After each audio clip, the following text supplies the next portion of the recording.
არქიმანდრიტი ლაზარე აბაშიძე, ვინ არის უცდომელი ეკლესიაში? ეკლესია არასოდეს აღიარებდა როგორც ეპისკოპოსების, ისე მათი კრების უპირობო უცდომელობას.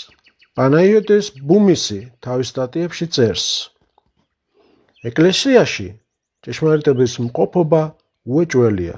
ამას გვიდასტურებს ღვთისმსხლიერი პავლე მოციქულიც, როდესაც ამბობს, რომ ეკლესია არის სვეტი და სიმტკიცე ჭეშმარიტებისა. 1 ტიმოთეს 3:15 მუხლი. ეს სრულიად ბუნებრივია, რადგან ეკლესია არის ქრისტეს სხეული. ეფესელთა მიმართ 5:23 და კოლოსელთა მიმართ 1:18. ეს კი ნიშნავს, რომ სხეულს ეკლესიის ამ ორგანიზმს ყავს თავი, ქრისტე, და თუ ქრისტე როგორც ღმერთი უცდომელია, გამოდის, რომ ეკლესიაც როგორც ერთი მთლიანობა უცდომელობის მატარებელია.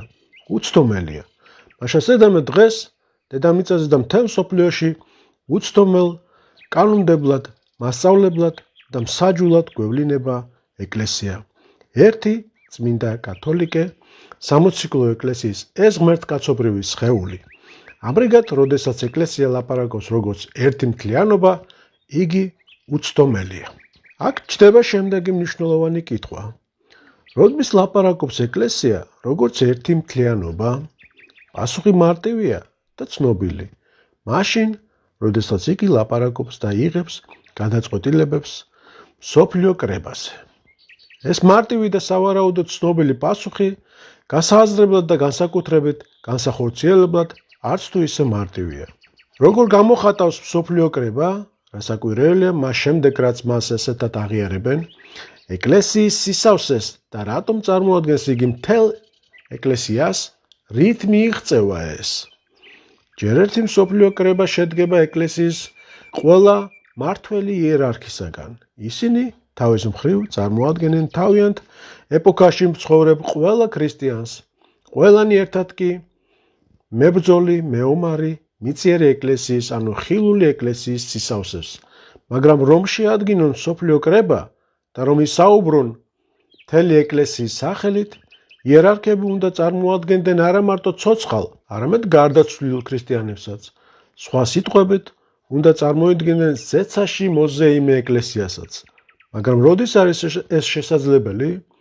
ეს უეჭველად აღსრულდება, როდესაც ეპისკოპოსები გამოხატავენ მიცვალებულთა აზრს. უკეთ რომ თქვათ, როდესაც ისინი თანახმა არიან მოზეიმე უხილავი ეკლესიის შეხედულებასთან. მოზეიმე ეკლესიის შეხედულება კი შეიძლება დააბეჭდებათ ითქვას, გამოხატულია ისევ და ისევ მსოფლიო კრებებზე. ამრიგად, მსოფლიო კრების აზრი მხოლოდ მაშინ შეიძლება იქცეს მთელი ეკლესიის აზრად, როდესაც იგი ეთანხმება წინამორბედი მსოფლიო კრებების გადაწყვეტილებებს და არ ეწინააღმდეგება სხვა კრებათა დადგენილებებს. თუ მას სურს წარმოადგენდეს მთელ ეკლესიას, მოზეიმესაც და მებრძოლსაც. სხვანაირად შეიძლებოდა გვეთქვა, მოწვეული კრება მხოლოდ მაშინ იქნება მსოფლიო და მაშასადამე უცდომელი, როდესაც გააჩნია ორი დამახასიათებელი თვისება: ა. კათოლიკობა, ანუ საყოველთაობა სიღრმეში, ვერტიკალურად, ანუ დროში, და ბ. კათოლიკობა სიგანეში, ჰორიზონტალურადაც, ანუ სივრცეში. პირველი ნიშნავს, რომ ამ კრებამ უნდა წარმოადგინოს ყველა ქრისტიანი, რომლებიც ეკლესიის წიაღში ცხოვრობდნენ და მოქმედებდნენ გარდასულ საუკუნეთა განმავლობაში და თანაც იმგვარად, როგორც ეს წინამორბედ მსოფლიო კრებათა გადაწყვეტილებებში არის ასახული. მეორე თვისებების თანახმად, მსოფლიო კრება უნდა წარმოადგენდეს თანამედროვე ეკლესიის მთელი სისავსით.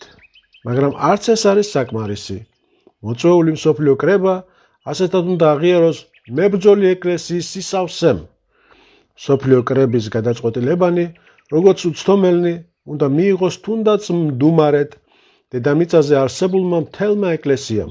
თუ მიღებულ გადაწყვეტილებათა სისწორეს და დასტურებს მომდენო მსოფლიო კრება და ეკლესიის ცნობიერებით, დაამოწმებს და დაამტკიცებს მათ საყოველთაო და ერთსულოვან მიღებას, ასეთი შედეგი უფრო საიმედო იქნება. ამრიგად გვევლინება მსოფლიო კრება უცდომელ კანონმდებლად და ავტორიტეტულ მსაჯულად. ბუმესი, ნიპაგრეშიმეს, პრავოსლავია 2001 წელი. აქვს სურს მოწმუნეთა ყურადღება გავამახვილოთ ეკლესიის სიწმინდისა და უცდომელობის შესახებ მართლმადიდებლური სწავლების უაღრესად რთულ და საიდუმლო მომენტზე.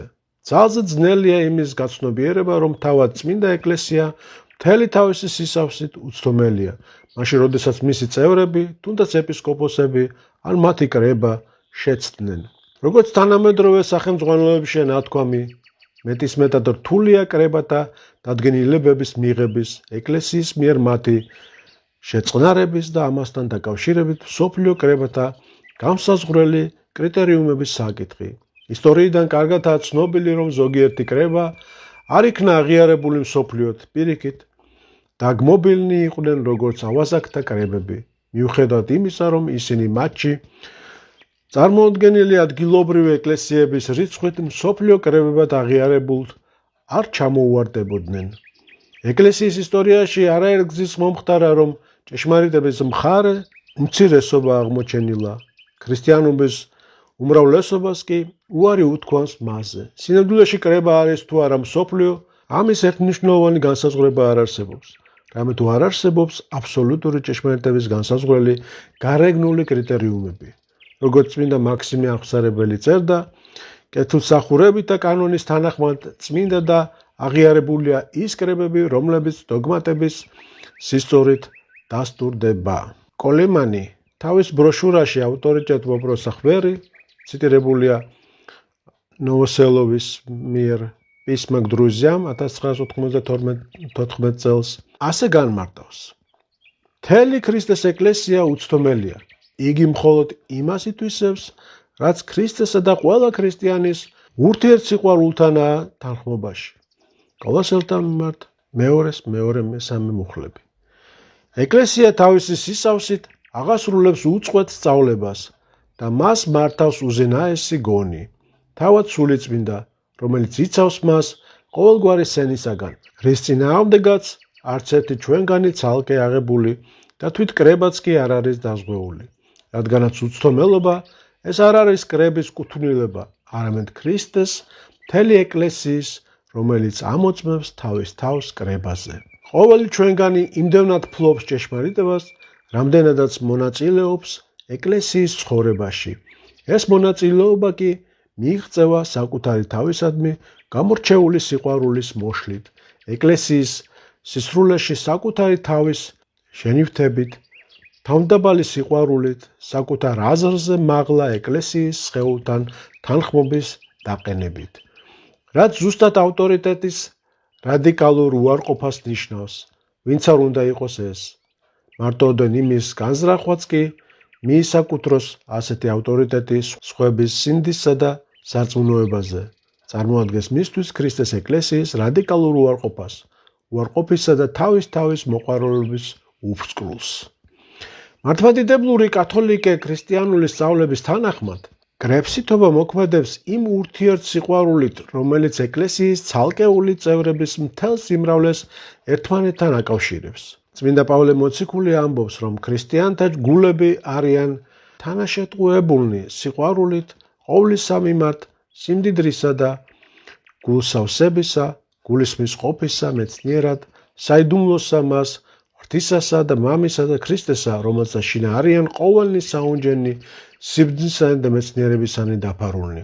კოლოსელთა მიმართ მეორე მესამე მუხლები. ამრიგად წმინდა მოციქულის და ეკლესიის სწავლებით, ეს ურთიერთსიყვარული, სიყვარული და არა სხვა რამ, წარმოადგენს ჩვენთვის ქრისტეს ჭეშმარიტებათა შეცნობის გარანტიას და ეს ურთიერთსიყვარული საღვთო სიბრძნის საიდუმლოს შემცნობელი ქრისტიანთა ურთიერთთანხმობაში ვლინდება. ამრიგად ქრისტეს ეკლესიის კრებითობა გამომჟღავნდება მისი ყველა წევრის ურთიერთთანხმობაში. ეს თანხმობა რომელიმე ადგილობრივ ეკლესიასთან, გეოგრაფიულ რაიონთან თუ რომელიმე იერარქთან და ან მათ კრებასთან კი არ იგივდება, არამედ იგი აკავშირებს ეკლესიის ყველა წევრს და მას არანაირი სამართლებრივი კანონმდებლობა არ სჭირდება, რამე თუ მისი თვითყოფადი ძალა ჩვენი გონებისათვის მიუწვდომელი წესების თანახმად მოქმედებს. იგი უბრალოდ არსებობს და ეკლესიის ყველა დანარჩენ მოვლენას თავად განსაზღვრავს და არა პირიქით. ერთ-ერთი ასეთი მოვლენა მსოფლიო კრებებია. იერარქთა და მორწმუნეთა ყოველი შეკრება მსოფლიო კრება როდია.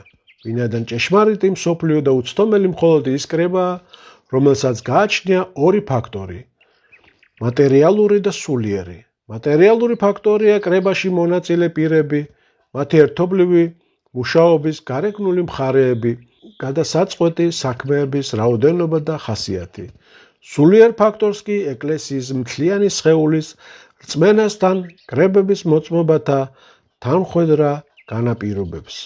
სწორედ ეს თანხვედრა სხვა არ არის რა, თუ არა თავად კრებაზე გამოხატული კრებსდობა. და მხოლოდ ეს უკანასკნელი განსაზღვრავს მსოფლიოობას და კრებით უცდომელობას, რომელიც სრულებით დაცულია მასში.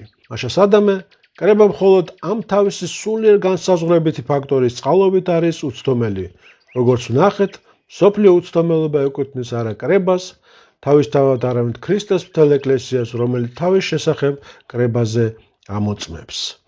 როგორც მე-19 საუკუნის ცნობილი რუსი ღვთისმეტყველი ხომიაკოვი ამბობს, იყო ეროტიკული კრებებიც, მაგალითად ისეთები, რომლებიც მიღებული იქნა ნახევრად არიანული სიმბოლო ანკვირიისა 358 წლის. კრებები, რომლებიც ორჯერ მეტ ხელმომწერ ეპისკოპოსებს თვლიდა, ვიდრე ნიკეისა. კრებები, რომელზეც იმპერატორები იღებდნენ ერეს, პატრიარქები საჯაროდ აცხადებდნენ ერეს, პაპები ემორჩილებოდნენ მას და ასე შემდეგ. რატომ იქნა უარყოფილი ეს კრებები, რომლებიც მსოფლიო კრებებთაგან გარეგნულად არაფრით განსხვავდებოდნენ? მხოლოდ იმიტომ, რომ მათი გადაწყვეტილებანი არა იქნა აღიარებული ეკლესიის ხმად, მთელი ეკლესიის ხალხის მიერ, იმ ხალხის და გარემოს მიერ, სადაც რწმენის საკითხებში არ განირჩევა სწავლული თუ უვიცი, სასულიერო თუ საერო, დედაკაცი თუ მამაკაცი, მეფე თუ ქვეშევრდომი, მონათმფლობელი თუ მონა, სადაც როცა საჭიროა ღვთის განგებით ყმაწვილს ეძლევა ცოდნის ნიჭი, ყრმას სიბრძის მეტყველების უნარი. განსწავლული ეპისკოპოსის ერეს უკუაგდეს უწიგნური მწყემსი, რათა ყოველნი იყვნენ ერთნი ცოცხალი რწმენის თავისუფალ ერთობაში, რომელიც ღვთის სულის გამოვლინებაა.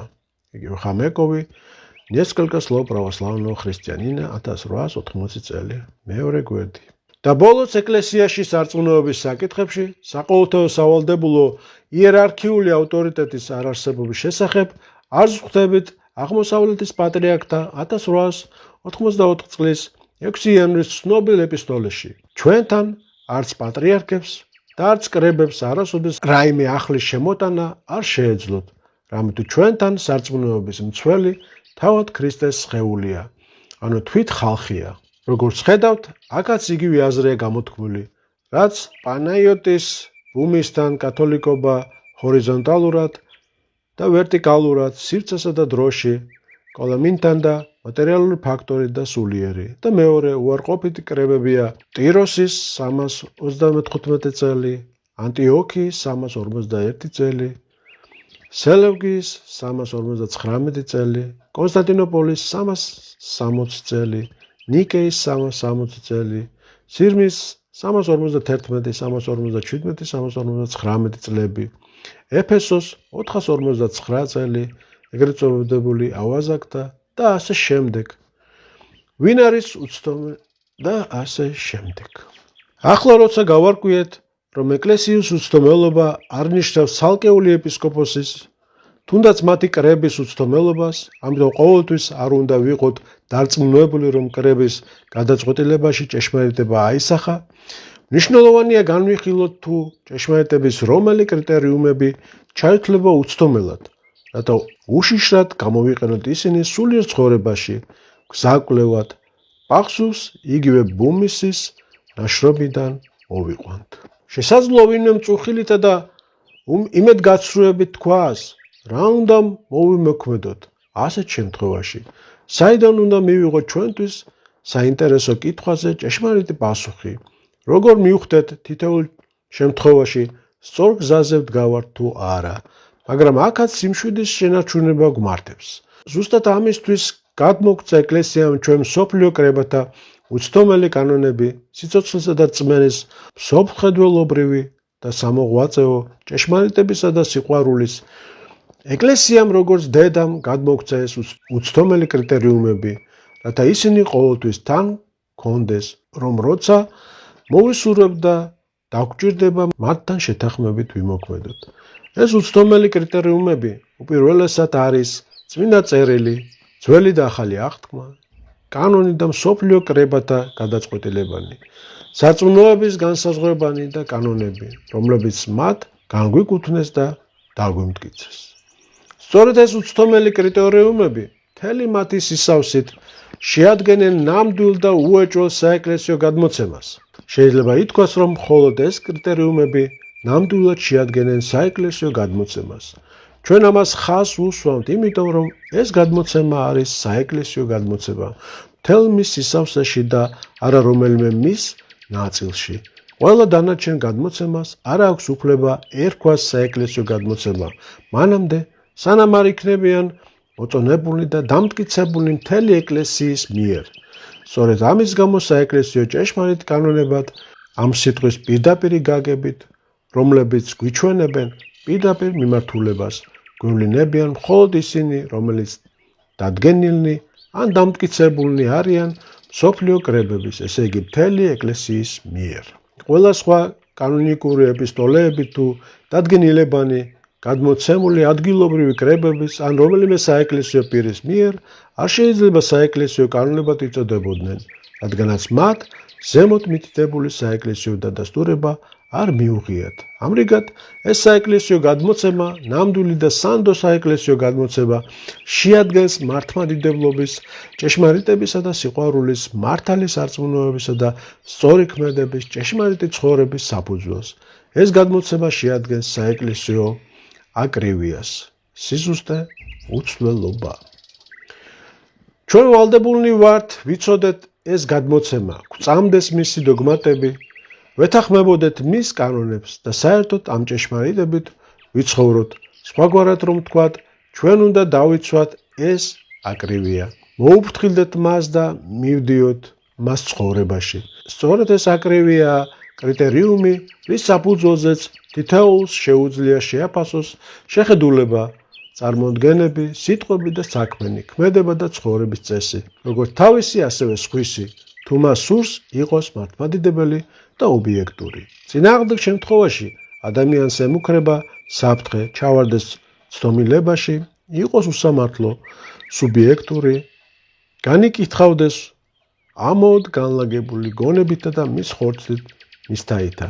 კოლოსელთა მეორე თავის 18 მუხლი. და როცა ვამბობთ, რომ ეს კანონზე დაყრდნობით უნდა შეფასდეს, სხვათა სიტყვა და საქმე ხედულობაში გვყავს არა მარტო რიგითი ქრისტიანები, არამედ სამღვდელო დასი, იერარქები, პატრიარქები და მღვდელმთავრობა, ნებისმიერი ცოცხალი იქნება იგი თუ გარდაცვლილი. რა თქმა უნდა, როდესაც ვამბობთ, რომ გარკვეული ტექსტები, კრიტერიუმები, მოწმობანი არიან ნამდვილი და სარწმუნონი და რომ ისინი შეადგენენ ჭეშმარიტ გადმოცემას და საეკლესიო აკრივიას, ეს რასაკვირველი არ ნიშნავს იმას, რომ დანარჩენი ყველა მცდარია. მით უფრო არ უნდა ჩავთვალოთ უსარგებლოდ ეკლესიის მამათა, ეპისკოპოსთა, ღვთისმეტყველთა და უბრალოდ ქრისტიანთა ყველა დანარჩენი საქმე და ნაწარმოები. შესაძლოა ისინი შეიცავდნენ შეცდომებს, მაგრამ მთლიანობაში მცდარი არ არის. მეტიც შესაძლოა შეცდომებს არც შეიცავდნენ, მაგრამ ჩვენ იმაში შეიძლება დარწმუნებული ვიყოთ.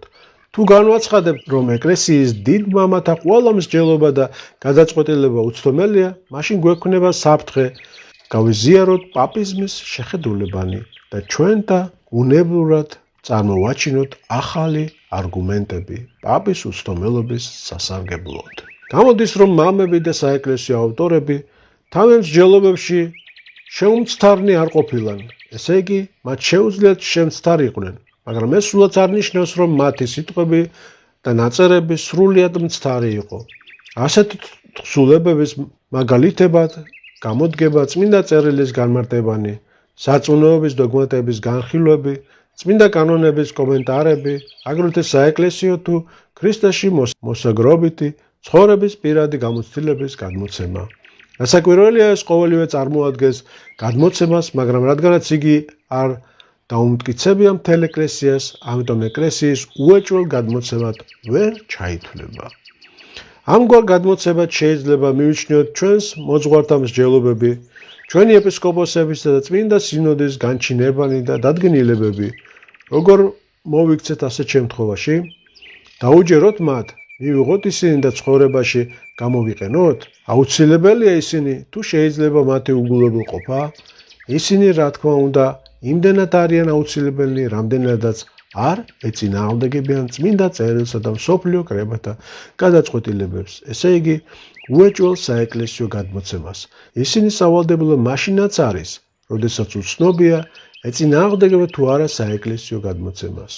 მაგრამ თუ დარწმუნებული ვართ, რომ ეს შეხედულებანი და მითითებანი არ შეესაბამება საეკლესიო გადმოცემას, მაშინ ვალდებულნი ვართ სათანადოდ და პატივისცემით მივუთითოთ ჩვენ საეკლესიო და სულიერ წინამძღვრებს, რომ მათი პოზიცია მცდარია, რომ ისინი ეწინააღმდეგებიან მართლმადიდებლურ გადმოცემას და ამის გამო ჩვენ შეუძლებელად მიგვაჩნია მივყვეთ მცდარ ადამიანურ დარიგებებსა და მითითებებს. ჩვენთვის ამაში მაგალითი უნდა იყვნენ მოციქულნი, რომლებმაც განაცხადეს, მოჩილება ჯერ არის ღვთისა უფროეს ვიდრე კაცთა. საქმე მოციქულთა მეხუთე თავის 29 მუხლი. Nepogrešimость, православие. Გვერდი მე-14, მე-17.